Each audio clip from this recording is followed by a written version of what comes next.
गांव भुक्खनपुर में हर रविवार को एक बड़ा बाजार लगता था। लोग दूर दूर से आते, कोई सब्जी बेचने, कोई मछली, कोई कपड़े। पर सबसे ज्यादा भीड़ एक ही ठेले पर लगती थी, लालू के मटन वाले पकौड़े। लालू का नारा था, मटन का स्वाद, देसी अंदाज, खाओ एक बार, याद रखो हर बार। कहने को तो पकौड़े थे, पर महक ऐसी कि गली के मोड़ से ही लोग लार टपकाने लगते। कड़क आवाज में लालू चिल्लाता, अरे भोला, 4 प्लेट दे जा। गर्मागर्म कुरकुरे मटन वाले पकौड़े। लालू का हुनर। लालू पहले बस स्टेशन पर समोसे बेचता था, पर एक दिन शहर के होटल में काम करते हुए उसने मटन पकाने का तरीका सीखा। वो बोला, जब लोग आलू के पकौड़े खाते हैं तो मटन के क्यों नहीं। बस उसी दिन से उसने अपने ठेले का नाम रख दिया, लालू मटन पकौड़ा सेंटर। पहले दिन तो बस 2-4 ग्राहक आए, पर जैसे ही लोगों ने चखा, अगले हफ्ते लाइन लग गई। भोला किसान बोला, लालू तेरे पकौड़े तो स्वर्ग जैसे हैं। लालू हंसकर बोला, भाई मटन नहीं, जादू डालता हूं इसमें। गांव वालों की दीवानगी। अब हाल ये हो गया कि लालू के ठेले पर सुबह 10 बजे से भीड़ लग जाती। लोग कहते, अगर लालू के पकौड़े नहीं मिले तो रविवार अधूरा लगता है। छोटू, जो हमेशा फ्री में खाने की ताक में रहता था, बोला, भाई आज उधार दे दे, कल पक्का पैसा दूंगा। लालू बोला, हर हफ्ते यही कल आता है छोटू। गांव के बच्चे भी बोले, अंकल हमें भी दो बिना मटन वाला पकौड़ा। लालू बोला, बिना मटन वाला पकौड़ा तो आलू कहलाता है बेटा। राज का शक। धीरे धीरे गांव के लोग बातें करने लगे, लालू के पकौड़े इतने सस्ते कैसे हैं? इतना मटन वो लाता कहां से है? कहीं वो नकली तो नहीं? भोला किसान बोला, चलो कल रात देखते हैं लालू कहां से मटन लाता है। राज की जासूसी। रात के 12 बजे भोला और छोटू चुपके से लालू के घर के पीछे पहुंचे। अंधेरे में लालू एक बोरी में कुछ भर रहा था। छोटू फुसफुसाया, देखो यही तो मटन है। अचानक लालू ने मुड़कर देखा, कौन है वहां? दोनों डर के मारे भाग खड़े हुए।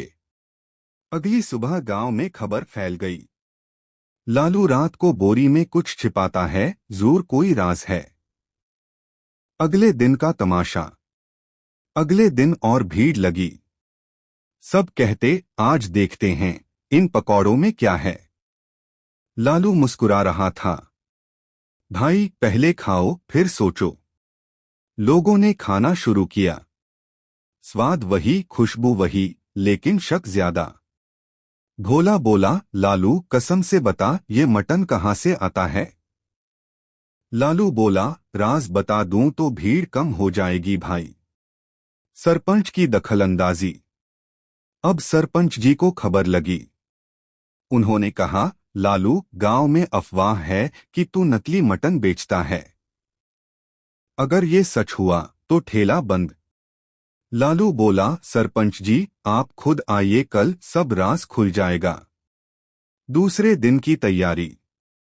अगले दिन सुबह लालू ने अपना ठेला सजाया। तेल गरम हुआ, बेसन तैयार, मसाले महकने लगे। सरपंच, भोला, छोटू सब मौजूद। लालू बोला, आज सबके सामने बनाऊंगा मटन वाले पकौड़े। वो घर के अंदर गया और वही पुरानी बोरी लेकर आया। सबकी सांसें थम गईं। भोला फुसफुसाया, अब पता चलेगा सच्चाई। लालू ने बोरी खोली और अंदर से निकला एक बड़ी टोकरी भरी हुई कटहल से। पूरा गांव हक्का बक्का रह गया। भोला बोला, कटहल? तो ये मटन नहीं? लालू हंस पड़ा, भाई यही है मेरा मटन। कटहल को ऐसे मसालों में पकाता हूं कि असली मटन भी शर्मा जाए। पूरा बाजार हंसी से गूंज उठा। लालू बोला, मैंने शहर कटहल वाले मटन पकौड़ों का राज सामने आने के बाद पूरा भुक्खनपुर गांव हंसी से गूंज उठा। लेकिन इसके बाद जो हुआ वो लालू ने खुद भी नहीं सोचा था। लालू की तारीफ का तूफान।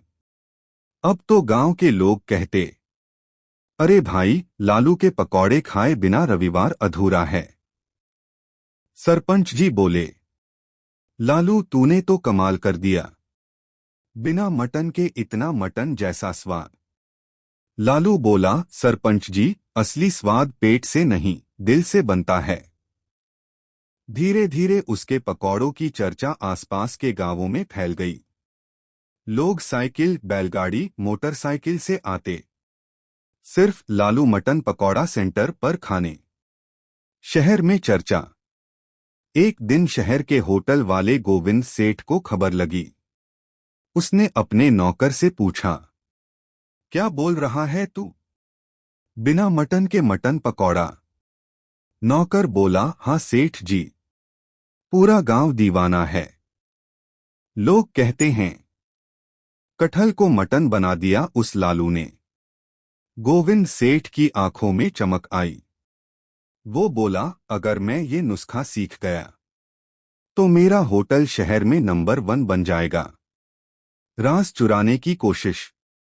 अगले रविवार गोविंद सेठ खुद भेष बदल कर आया।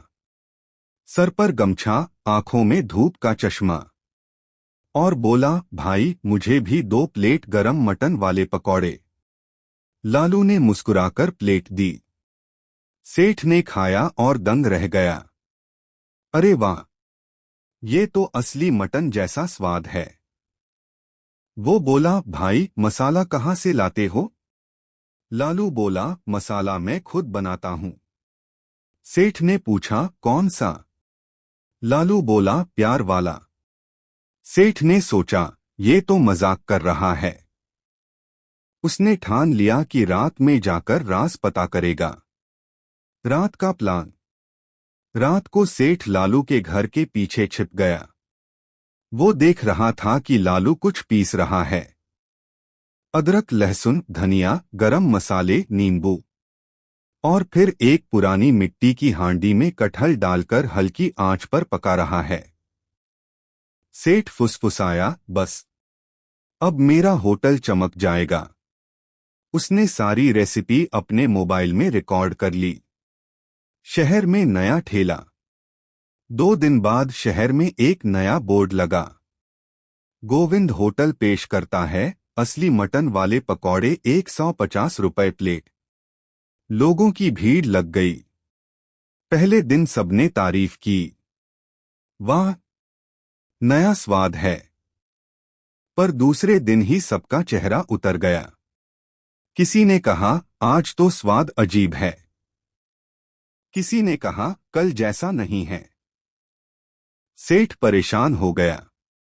उसने फिर से वही मसाले डाले, वही कटहल, वही तेल, पर स्वाद वैसा नहीं आया।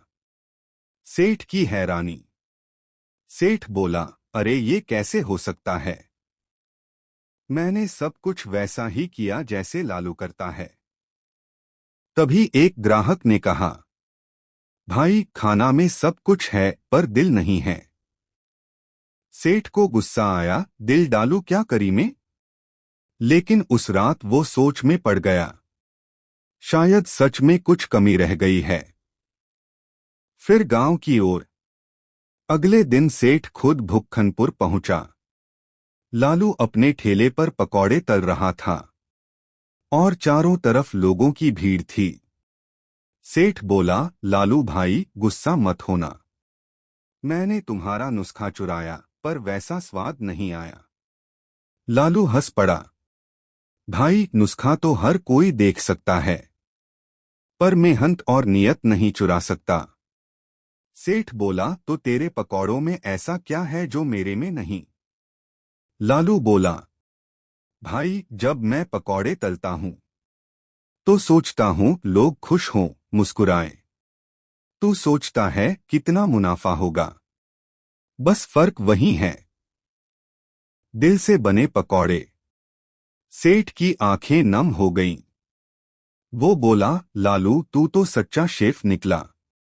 लालू मुस्कुराकर बोला, नहीं भाई, मैं तो बस गांव का लालू हूं जिसे लोगों को खिलाने